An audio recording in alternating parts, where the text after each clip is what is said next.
Welcome, ladies and gentlemen, to another episode of Boss Economics World, where we peel back the curtain on the economic circus and expose the clowns running the show. I'm your host, the no-nonsense, data-driven truth-teller, here to break down the madness of Trump's latest primetime spectacle, his economic comeback fantasy, and the government's role in driving us straight into a recessionary ditch. Buckle up, folks, it's gonna be a wild ride. Last Tuesday, President Donald Trump took to the primetime stage, addressing a joint session of Congress with all the flair of a used car salesman trying to offload a lemon. Our pride is back. Our confidence is back. The American dream is surging, bigger and better than ever before, he bellowed, painting a picture of an economy on the verge of a glorious comeback. Sounds great, right? Who doesn't love a good comeback story? But here's the problem, folks, the data doesn't lie, even if politicians do. While Trump was busy slapping a fresh coat of paint on a crumbling economic house, the cracks in the foundation were growing wider by the day. Factory activity stagnant. Inflation simmering. Consumer confidence tanking. Stocks lagging behind global markets. This isn't a comeback, folks, it's a clown show, and Trump's the ringleader, juggling tariffs, tax cuts, and empty promises while the economy teeters on the edge of a cliff. So, let's dive into the mess behind the mirage, peeling back the layers from the surface-level spin to the deep-rooted economic rot. And trust me, by the end of this, you'll see exactly how the government's mismanagement is setting us up for a recession that'll make the great financial crisis look like a picnic. Let's start with the headline grabber, Trump's trade war escalation. Just hours before his speech, the president slapped 25% tariffs on Canada and Mexico, our top trading partners, and doubled down on China, hiking levies to 20%. His justification? Whatever they tariff us, we tariff them. Ah, yes, the economic equivalent of a playground shouting match. Brilliant strategy, Mr. President, what could possibly go wrong? Well, let's look at the data, shall we? According to the U.S. Chamber of Commerce, Trump's first round of tariffs during his initial term cost American consumers and businesses a whopping $40 billion annually in higher prices. And that was before this latest escalation. Now, with 25% tariffs on Canada and Mexico, nations that account for 30% of U.S. trade, the Peterson Institute for International Economics estimates an additional $86 billion hit to U.S. GDP by 2025. That's not a comeback, folks, that's a self-inflicted wound. And who pays the price? You do. Remember those eggs Trump promised to make cheaper? Good luck with that. The American Farm Bureau Federation reports that egg prices have already spiked 38% year-over-year, partly due to supply chain disruptions exacerbated by, you guessed it, trade wars. Meanwhile, energy costs, which Trump claims he's tackling, are set to rise as retaliatory tariffs from Canada threaten to disrupt oil and gas imports.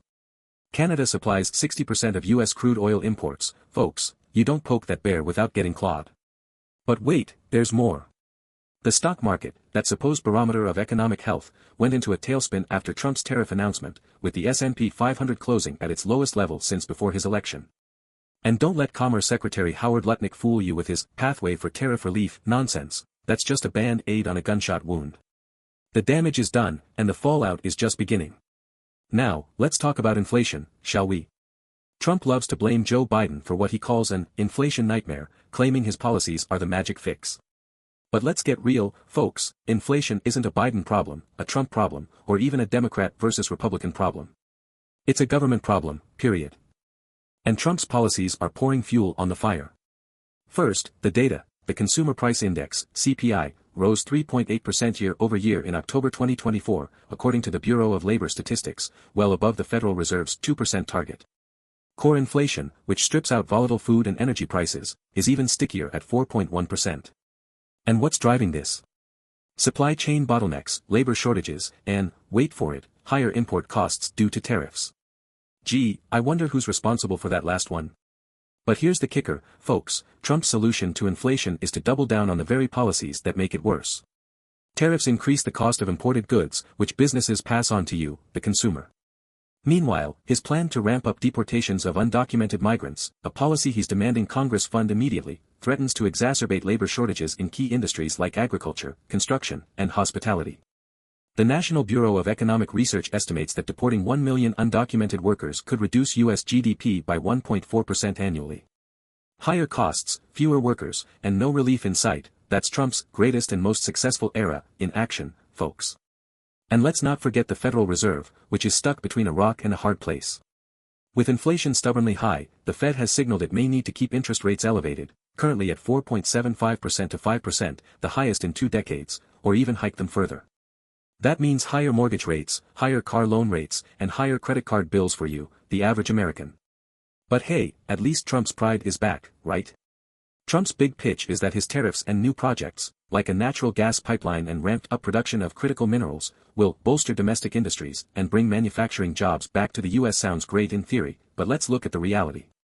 First, the data. According to the Bureau of Labor Statistics, manufacturing employment in the U.S. has barely budged since Trump's first term, hovering around 12.9 million jobs, still below pre-COVID levels. And why? Because tariffs don't magically create jobs, they disrupt supply chains, increase costs, and make U.S. manufacturers less competitive. Just ask Harley-Davidson, which moved production overseas in 2018 to avoid retaliatory tariffs from the EU. Or look at the U.S. steel industry, which Trump loves to champion. A 2023 study by the American Iron and Steel Institute found that while steel tariffs saved 1,000 jobs in the steel sector, they cost 75,000 jobs in steel-consuming industries like auto manufacturing. And those new projects Trump's touting? Let's talk about that natural gas pipeline. Sure, it might create a few thousand temporary construction jobs, but the long-term economic benefits are dubious at best. The Energy Information Administration projects that global demand for natural gas will peak by 2030 as renewable energy takes over, meaning Trump's betting on a dying industry. Meanwhile, his push to mine critical minerals and rare earths sounds good until you realize the U.S. lacks the infrastructure and expertise to compete with China, which controls 60% of global production, according to the U.S. Geological Survey. So, what's the real story here, folks? Trump's manufacturing comeback is a mirage, a shiny distraction from the government's failure to invest in the industries of the future, like clean energy, AI, and advanced manufacturing, where the real jobs and growth lie. Instead, we get pipelines to nowhere and tariffs that tank the economy. Bravo, Mr. President.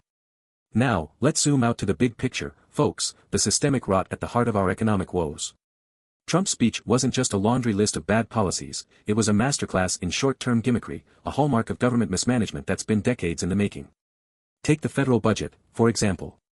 Trump's demanding that Congress extend his first-term tax cuts, approve new benefits he promised during the campaign, and balance the budget, all while funding mass deportations and a border wall. Sounds like a fantasy, right? That's because it is. The Congressional Budget Office projects that extending the 2017 tax cuts would add $4.6 trillion to the national debt over the next decade. Meanwhile, Trump's Department of Government Efficiency, led by billionaire Elon Musk, is slashing federal spending and jobs, which threatens to gut critical services like Social Security, Medicare, and disaster relief. And here's the kicker, folks, all this comes as the U.S. debt to GDP ratio hits a staggering 123%, according to the International Monetary Fund, the highest since World War II. But hey, why worry about long-term solvency when you can win votes with shiny gimmicks, right? This isn't leadership, it's economic vandalism, and it's setting us up for a recession, or worse, a full-blown debt crisis, that'll make 2008 look like a walk in the park. So, where does this leave us, folks? Trump's primetime address was a masterclass in delusion, a desperate attempt to convince voters that the economy is roaring back when the data tells a very different story.